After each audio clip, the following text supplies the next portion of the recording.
J'ai jamais compris pourquoi dans un top 10, il y avait que 10 places.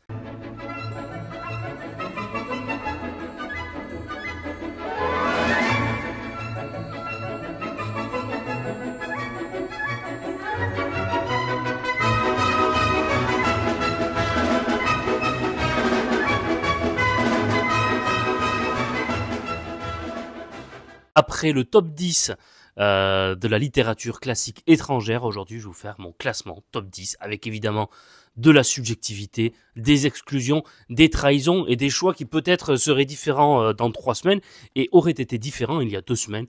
Mais enfin, c'est toujours sympa de parler de littérature classique française. Et comme vous le savez, le choix que je fais très arbitrairement, c'est de définir littérature classique à partir de avant, pas à partir de, mais plutôt avant 1945. Après 1945, on est dans la littérature contemporaine. Mais ça, c'est une autre histoire, on en reparlera lorsqu'on fera le classement de la littérature contemporaine, parce qu'on le fera aussi. Et en incluant également des ouvrages du XXIe siècle.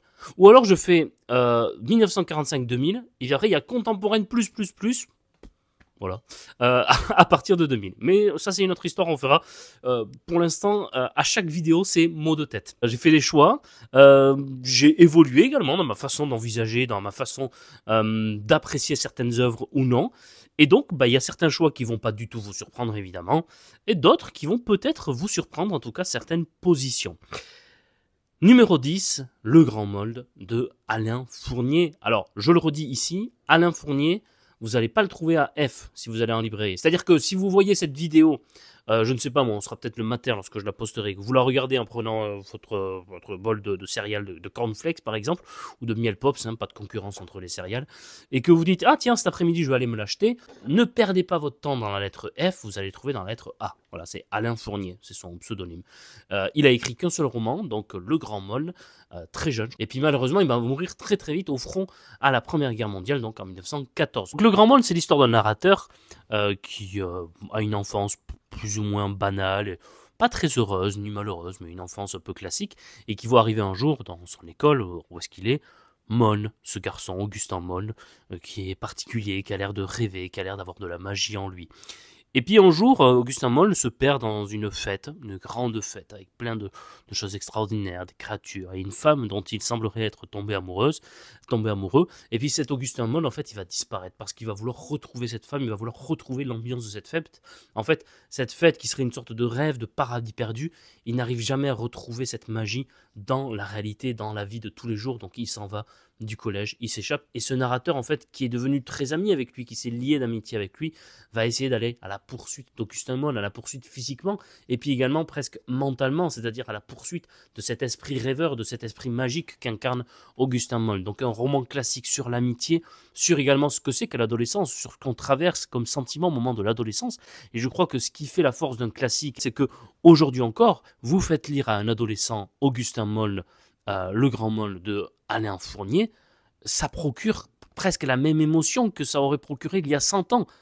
Cette révolution intérieure que l'on vit lorsque l'on connaît la période compliquée de l'adolescence, eh bien on la traverse aujourd'hui dans toutes les couches de la société comme il y a 100 ans. Et c'est ça qui est génial avec ce grand classique, donc Le Grand Mold. Numéro 9. Numéro 9, je vais citer La Mare au diable de George Sand, qui s'ouvre avec cette description d'un tableau très connu. Et en fait, La Mare au diable, pourquoi ?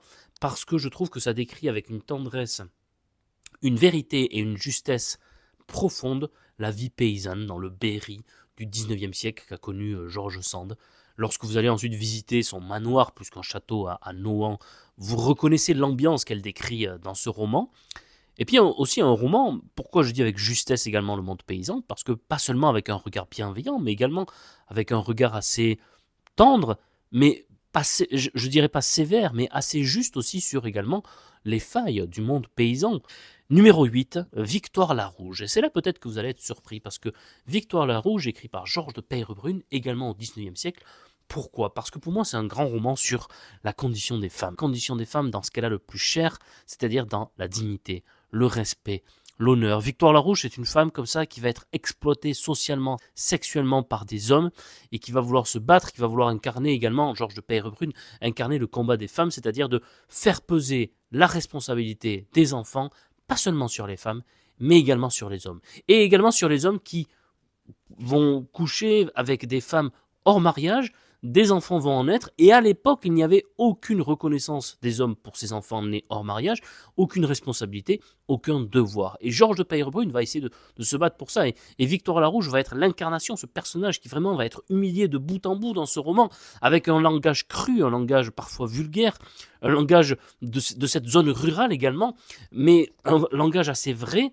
et elle va être l'incarnation de ce combat finalement de ces femmes esselées, abandonnées, pas seulement par les hommes, mais également par la société.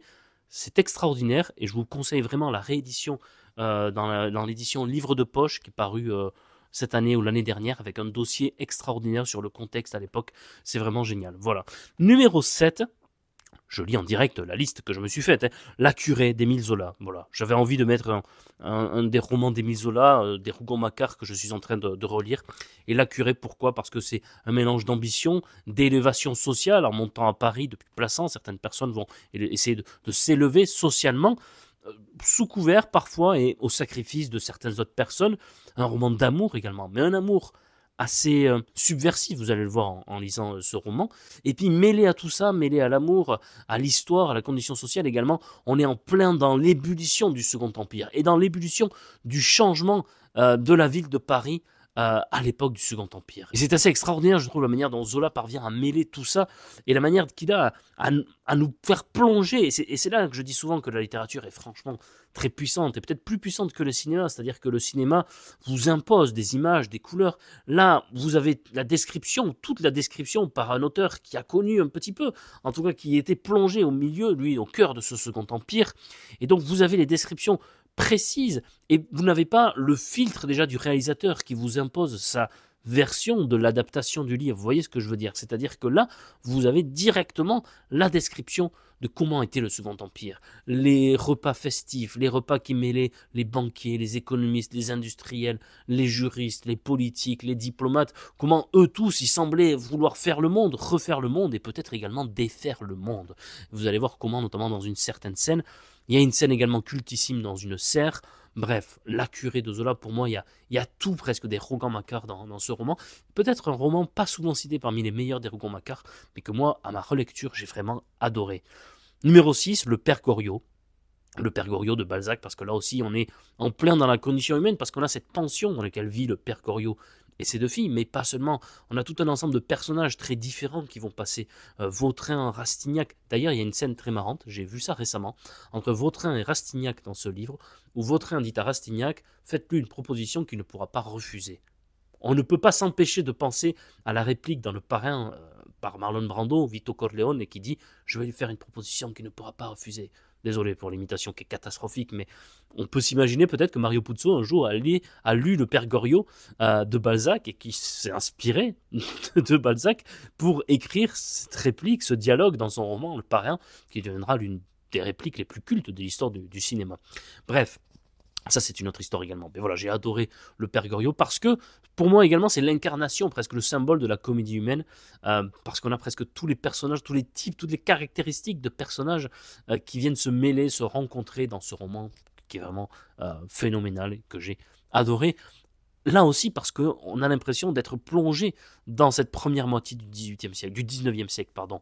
Et c'est là qu'est vraiment la force du roman, lorsqu'il arrive à nous plonger dans une atmosphère et qu'on en ressort en se disant, tiens, j'ai voyagé dans la première moitié du 19e siècle. Numéro 5, j'ai écrit Proust, parce que toute l'œuvre de Proust, peut-être que si je devais en citer un, je citerais le premier, l'enfance, qui est génial, l'anecdote de la Madeleine, mais voilà, à travers Proust, c'est comment, avec un humour également très tendre, mais comment on décrit également le sentiment amoureux, à travers le personnage de Swann, évidemment, dans Un amour de Swann, mais comment on arrive à être nostalgique, et comment Proust arrive à décrire ce sentiment de la nostalgie, comment il arrive à décrire ce que l'on ressent tous vis-à-vis du temps, une sorte de vertige vis-à-vis du temps qui passe, et également ce que je trouve génial chez Proust, et qu'il arrive très très bien à décrire, et que je perçois parfois, c'est qu'il arrive à nous montrer comment le temps est vraiment un traître, parce que une fois qu'on s'est rendu compte que quelque chose n'existait plus, et parfois on a oublié des choses, par exemple des éléments de notre enfance, je ne sais pas moi, un programme télévisé, des livres, des habitudes, des choses qu'on faisait, des choses qui existaient à l'époque, des produits industriels, je ne sais pas, ils ont disparu comme ça de notre quotidien, et on l'a oublié, et il y a un événement qui nous fait nous rappeler ça, et au moment où on en est conscient, en fait, c'est déjà trop tard parce que ça n'existe plus. Et c'est parfois toute une période comme ça. Et parfois, ça vous le fait également lorsque des personnalités, des célébrités décèdent. On se dit, tiens, mais pourquoi les gens sont tristes lorsque une personnalité décède? On s'en fiche complètement, ils ne les connaissaient pas. Oui, mais en fait, ils vous rappellent une époque. Et en vous rappelant de tout ce qui est lié à votre vie par rapport à cette célébrité, ça vous rappelle tout ce que vous avez connu à cette époque-là et toute cette période qui finalement est passée et ne reviendra jamais. Et cette nostalgie-là, cette puissance du temps, c'est tout ça qu'on perçoit dans Marcel Proust, dans la recherche du temps perdu, et qui peut-être, en tout cas, sera retrouvé. Pour ça, il vous faudra lire les 7 tomes de la recherche. Numéro 4, il ne pouvait pas ne pas être là, lui aussi, Le sang noir de Lou Guillou. Je crois que je vous en ai tellement parlé que je ne vais pas le faire en long et en large, mais une seule journée, dans une ville de province, pendant la Première Guerre mondiale, et toutes les hypocrisies de ceux qui pensent verser le sang de la guerre alors qu'ils ne prennent pas une seule fois le risque de mourir, est décrite dans ce roman. C'est une sorte de réponse également au Voyage au bout de la nuit de Céline, qui était publié 2 ans plus tôt. Vous savez, Céline disait dans son roman, dans Voyage au bout de la nuit, la vérité de cette vie, c'est qu'on meurt. Guillou, dans le roman Le sang noir, va faire dire à un des personnages cette phrase, la vérité de cette vie, ce n'est pas qu'on meurt, mais c'est qu'on meurt volé. Voilà, Le sang noir est un immense chef-d'œuvre de la littérature française qui aurait pu obtenir le prix Goncourt en 1935, qui ne l'a pas obtenu. L'histoire en aura décidé autrement. Celui qui a obtenu le prix Goncourt, personne ne le connaît, alors que Le sang noir, on essaye de le faire connaître de plus en plus. En tout cas, il est beaucoup plus connu. Numéro 3, Bel Ami de Maupassant. Vous voyez, il y a Maupassant, Balzac, Zola, Proust, Louis Guillou, George Sand, Alain Fournier, Georges de Perrebrune. Il y a quand même des grands noms dans ce classement des 10 classiques. Et Bel Ami, là aussi, une question d'ascension sociale, une question d'amour. Et ce personnage, qui est vraiment absolument détestable, j'avais été fasciné à l'époque lorsque j'avais lu ça, j'étais en classe de seconde je crois, où je m'étais dit waouh, donc un classique, ça peut nous parler comme ça aussi frontalement, ça peut nous parler comme ça aussi directement, ça peut nous procurer autant d'émotions, presque de rejet vis-à-vis de certains personnages. C'est ce Georges Duroy, je l'avais trouvé tellement antipathique et en même temps fascinant. Et c'est un petit peu ça également que ressentent les personnages, que ce soit masculins ou féminins, qui le rencontrent dans ce roman. Un immense chef-d'œuvre que Bel Ami. Et là aussi, vous le lisez aujourd'hui, 150 ans après qu'il ait été écrit par Maupassant, vous ressentez toute la puissance et vous avez l'impression de le croiser au quotidien finalement, de voir quelqu'un qui pourrait, je ne sais pas, moi, qui pourrait vous rencontrer demain avec ce Georges Duroy. Et c'est ça qui est vraiment très très fort avec Maupassant. Et là on arrive dans les 2 premiers, vous les connaissez, évidemment. Numéro 2, Les Misérables. Voilà, tout a été écrit, dit, vu, revu avec Les Misérables de Victor Hugo. Je ne suis pas sûr que ce soit utile que j'y revienne. J'ai fait une vidéo qui est exclusivement consacrée aux Misérables, l'histoire de ce Jean Valjean qui revient du bagne et qui, par un geste très simple d'un abbé, d'un curé, en fait se dit, en fait il faut que je change. Il faut que je me rachète aux yeux de la société et des autres. Et il va tout se faire pour essayer de se racheter de ce qu'il avait fait. Parce que sa faute, ce n'était pas d'être allé au bagne, parce qu'il avait volé un pain pour essayer de nourrir sa famille et ses neveux et nièces qui étaient en train de mourir de faim. Il avait essayé de s'échapper plusieurs fois. Sa faute, c'est lorsqu'il revient, il vole de nouveau. Mais là, pour le coup, sans que ce soit utile. Il vole quelqu'un qui n'avait rien demandé, au contraire, qu'il avait hébergé pour la nuit. Donc en fait, il donne raison aux gens qui le repoussaient, qui l'excluaient. Et donc il vole quelqu'un, il vole cet abbé, ce curé, et lorsque la police l'arrête et le ramène voir le curé en disant « Regardez, monsieur le curé, mon père, voilà ce qu'il vous a volé, c'est saladier, je ne sais plus exactement ce qu'il a volé, c'est chandelier. » Le curé dit « Oui, c'est moi qui lui ai donné, mais vous avez oublié également de prendre la vaisselle en or dont je vous avais parlé hier soir. » Et là, Jean Valjean, il est... c'est tout le début, là, hein, vraiment, je ne dévoile rien d'important, mais Jean Valjean, il est estomaqué, pour lui, c'est une sorte de révélation. Il disait « Ah ben voilà ce que c'est que la beauté de l'âme humaine. » Même au fin fond de la misère, parce que cet abbé, ce curé, il vit dans la misère parce qu'il refuse les privilèges de la religion, même au fin fond de la misère, on peut quand même avoir une belle âme. Voilà. La misère n'excuse pas une mauvaise âme, et n'excuse pas une malveillance et un mauvais comportement vis-à-vis des autres. C'est ce que nous dit Victor Hugo également dans ce roman. Et donc Jean Valjean va essayer de se rattraper tout au long du roman, à la rencontre des miséreux, et de montrer comment la misère, qui peut être commune à tout un tas de personnages, va les faire se comporter différemment. Et numéro 1, évidemment, Les Trois Mousquetaires, Alexandre Dumas. Bon, ben là, il est ici, hein. Les Trois Mousquetaires, Alexandre Dumas, cette aventure entre D'Artagnan, Aramis, Porthos, Athos, d'amitié, des intrigues, de l'histoire, des combats de cap et d'épée, C'est génial. Des mousquetaires qui se battent à l'épée alors que normalement ils sont connus pour leur arme qui était le mousquet. Une sorte de pistolet à l'époque. Mais là en fait ils se battent tout le temps à l'épée. Et il est très fort Alexandre Dumas. Parce qu'il a réussi à imposer cette image des mousquetaires qui se battent à l'épée alors que leur arme principale c'était le mousquet. Et il a réussi à les faire passer pour des héros légendaires alors que les mousquetaires c'était pas des types très sympathiques dans l'histoire. Et ça c'est la grande force du romancier était Alexandre Dumas. Voilà. Donc j'espère que cette liste vous a plu. J'imagine que pour ceux qui me suivent depuis maintenant bientôt 3 ans et demi, j'imagine que vous n'avez pas été forcément très surpris de tous mes choix, mais il y en avait certains, je pense, auxquels vous ne vous attendiez pas. En tout cas, moi, j'ai pris un grand plaisir à la faire, et je reviendrai pour d'autres listes, voilà, littérature contemporaine étrangère, française, et puis également peut-être 21e siècle. Ça sera intéressant de faire les deux. Prenez soin de vous, lisez des livres, et puis à très bientôt pour de nouvelles aventures des Mémoires d'Adrien. Au revoir.